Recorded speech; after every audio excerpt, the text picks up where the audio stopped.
Hi, it's Lily Amanda for Portrait Creatives. In this episode, I'm going to show you how you can turn this to this. This is a bonus video of the 3-part mini-series. The first part of the mini-series is all about how to turn everyday objects into custom brushes, how you can take photos of them just with your phone. And the second part is all about how to turn those photos into brushes in Photoshop. The third part is the most exciting part, how to turn those custom brushes we created to create the special effect like dispersion or disintegration. I'm going to walk you through each and every step and follow along. You're going to have fun for sure because I had fun creating them. And today, this bonus material, I'm going to share with you another creative way you can use the custom brushes to create a special effect for your portraits.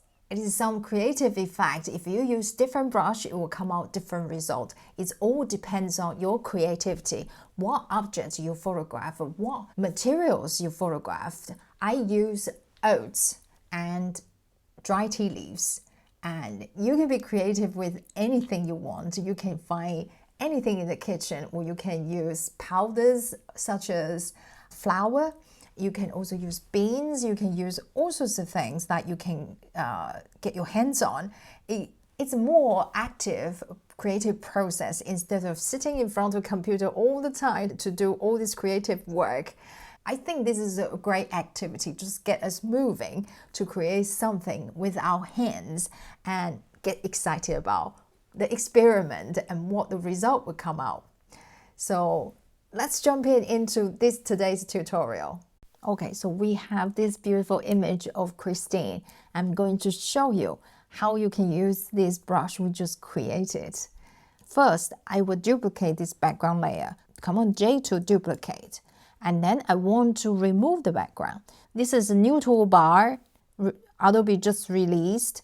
You can find it here if you don't see it. It's called Generative Fill.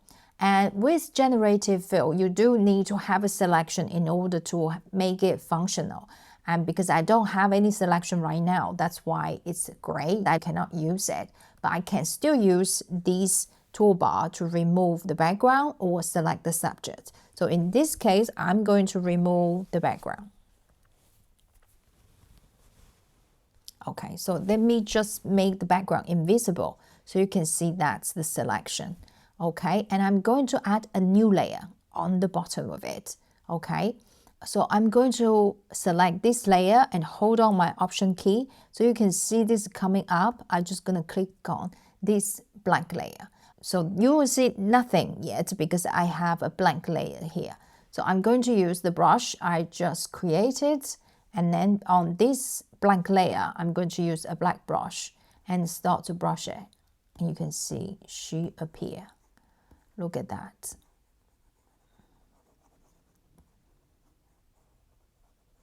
So you can use this as an artistic effect like this. And then done, right? Your art is done. That you can post, that you can sell it to your client. It's just beautiful, stunning, right?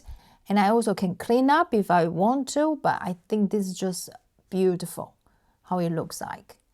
If you don't like the results, you can just remove this layer and then do it again. Add a new layer and click this image to this layer.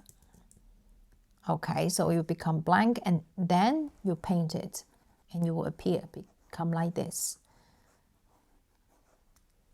This is an artistic approach to create a stunning portrait. Okay, and I also can add some effects. Let me show you the new adjustment preset. Okay, so let's go ahead to choose one of the presets. Let's see which one has more of an artistic, creative look.